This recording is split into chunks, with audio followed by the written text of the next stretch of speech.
So hello everyone, welcome to Mechanical Designer. Please subscribe my channel for development type of videos. বন্ধুরা এই weekend নতুন and fresh Bengal নিউজে তোমাদের সকলকে স্বাগত। বেঙ্গল নিউজে সাধারণত আমরা ওয়েস্ট বেঙ্গলের ডেভেলপমেন্ট, নতুন নতুন ইনভেস্টমেন্ট এই ব্যাপারে কথা বলে থাকি, কিন্তু আজকের বেঙ্গল নিউজে আমরা ওয়েস্ট বেঙ্গলের ডেভেলপমেন্ট ছাড়াও পার্শ্ববর্তী দেশের ঘটে চলা পলিটিক্যাল আনরেস্টের থেকে কিভাবে অন্যান্য ঘটনা ঘটতে পারে সেই ব্যাপারেও কথা বলবো। আমরা যে আমাদের পার্শ্ববর্তী দেশ বাংলাদেশে যে স্টুডেন্ট প্রোটেস্ট হচ্ছে সেই কারণে সেটার পলিটিক্যাল ব্যাপারে আমি এই ভিডিওতে যেতে চাই না, কিন্তু সেই ক্ষেত্র থেকে বাংলাদেশ কিন্তু বরাবরই টেক্সটাইল ক্ষেত্রে খুবই এক্সপোর্টের ওরিয়েন্টেড মার্কেট হিসেবে পরিচিত। বাংলাদেশ সারা পৃথিবীতে সবথেকে বেশি টেক্সটাইল দ্রব্য এক্সপোর্ট করে থাকে। তো এই পলিটিক্যাল আনরেস্টের ফলে এমন অনেক রিপোর্ট বেরিয়ে আসছে, নিউজ পেপার আর্টিকেল আসছে, যেটার মাধ্যমে দেখা যাচ্ছে যে বাংলাদেশের টেক্সটাইল মার্কেট, টেক্সটাইল ইন্ডাস্ট্রি কিন্তু শিফট হতে পারে ত্রিপুর, কেরালা হতে পারে, সেটা ওয়েস্ট বেঙ্গল হতে পারে, ইন্ডিয়া হতে পারে। তো এরকমই অনেক রিপোর্ট আসছে যে the industries of Bangladesh May shift to India.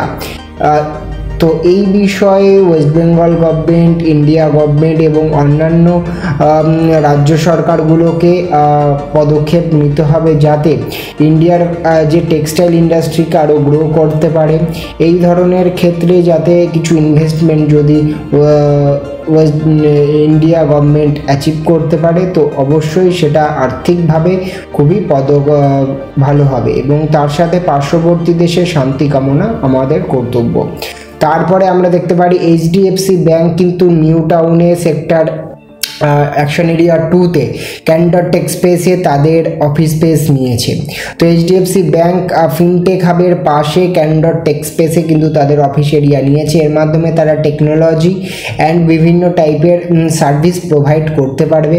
তো আমরা দেখতেই পাচ্ছি এইচডিএফসি ব্যাংক যেটা ক্যান্ডর টেক স্পেসে নিয়েছে সেটা প্রায় 3,25,000 স্কোয়ার ফিটের এই বিশাল অফিস স্পেস ক্যান্ডর টেক স্পেসে হায়ার করেছে, যার মাধ্যমে বিভিন্ন টেকনোলজিক্যাল অ্যান্ড সার্ভিস বেসড কাজ হবে। এটা অবশ্যই অফিস স্পেস কনজামশন অ্যান্ড বিভিন্ন ব্যাংকিং সেক্টরের জন্য ওয়েস্ট বেঙ্গলের ক্ষেত্রে খুব পজিটিভ একটা আউটপুট।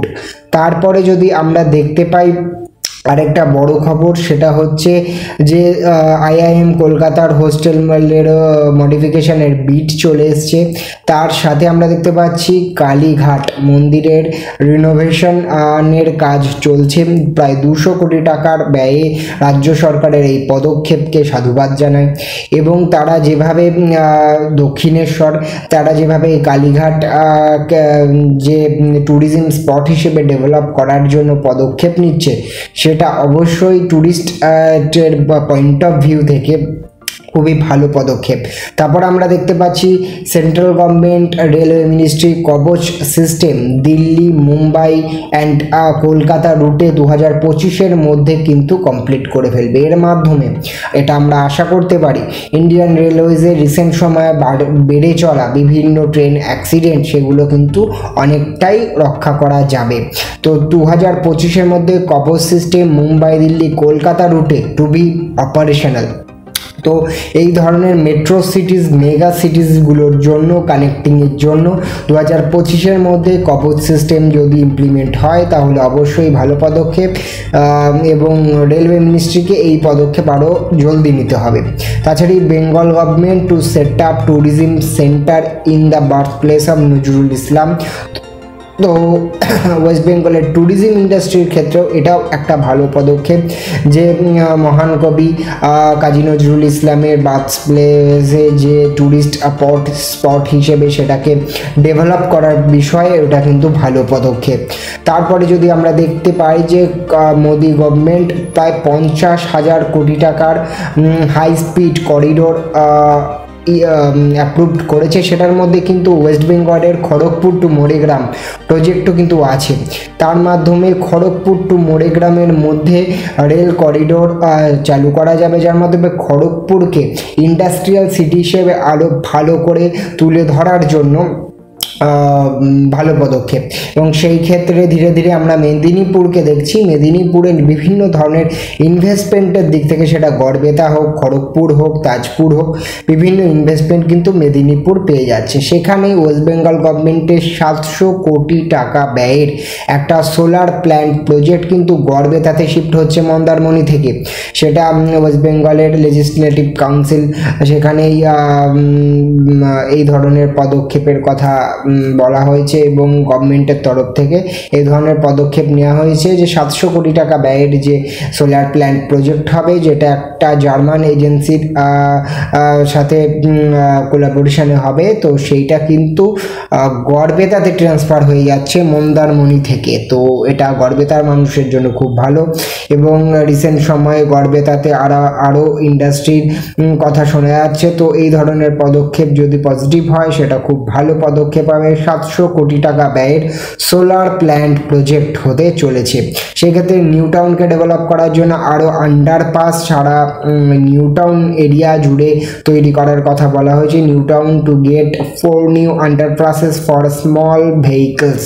তো এর মাধ্যমে কার কনজেশন অনেকটাই কন্ট্রোল হতে চলেছে। সেখানে নিউ টাউন অ্যাকশন এরিয়া 1-এ পিয়ারলেস গ্রুপ কিন্তু একটা বিপুল পরিমাণ ভালো ইনভেস্টমেন্ট করছে। 3 টাওয়ার তৈরি হবে, যেটা ট্রায়াম বলে এক মিক্সড ইউজড প্রজেক্ট হবে, যার মধ্যে কমার্শিয়াল, রেসিডেন্সিয়াল, রিটেল এবং সব ধরনের অফিস স্পেস সব কিছু থাকবে। তো আমরা দেখছি নিউ টাউনে একের পর এক কিন্তু বড় বড় বিনিয়োগ হতে চলেছে, যেটা নিউ টাউনকে সারা ভারতবর্ষের মাঝে একটা স্মার্ট সিটি হিসেবে তুলে ধরার ক্ষেত্রে একটা ভালো পদক্ষেপ কিন্তু হচ্ছে। সেখানে আমরা যদি দেখি যে West Bengal government 24 crore rupees কিন্তু ব্যয় করবে with the help of UK গভর্নমেন্টের অ্যান্ড বেঙ্গল গভর্নমেন্টের ইনোভেশনের মাধ্যমে, একসাথে কাজ করার মাধ্যমে ওয়েস্ট বেঙ্গলে যে যত স্কুল আছে সেখানে কিন্তু ল্যাবের যে ফেসিলিটিস আছে সেটাকে কিন্তু ইমপ্রুভ করার জন্য প্রায় 24 কোটি টাকা ব্যয় করতে চলেছে।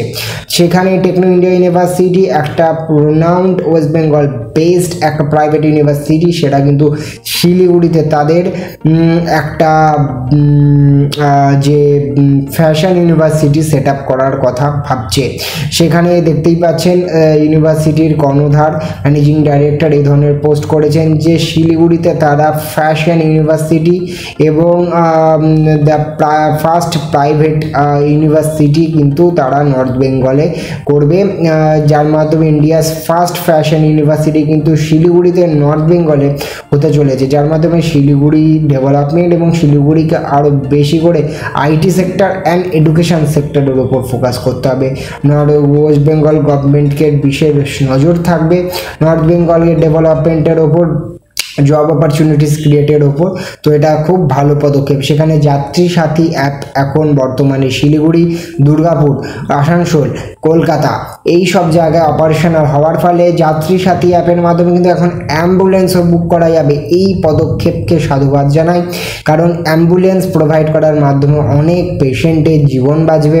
তো এই পদক্ষেপটা কিন্তু অবশ্যই একটা প্রশংসার যোগ্য, যে যাত্রী সাথী অ্যাপ কিন্তু অবশ্যই সফল হয়েছে। তো এই ধরনের পজিটিভ খবর আপনাদের কাছে আনার মাধ্যমে আমার চ্যানেলের সার্থকতা। চ্যানেলের সাথে জুড়ে থাকবেন এবং আরও ভালো ভালো খবর কিন্তু ভবিষ্যতে আমি আপনাদের কাছে নিয়ে আসবো। তো এই ভিডিওতে এই অবধি, নেক্সট ভিডিওতে দেখা হচ্ছে। Thank you all.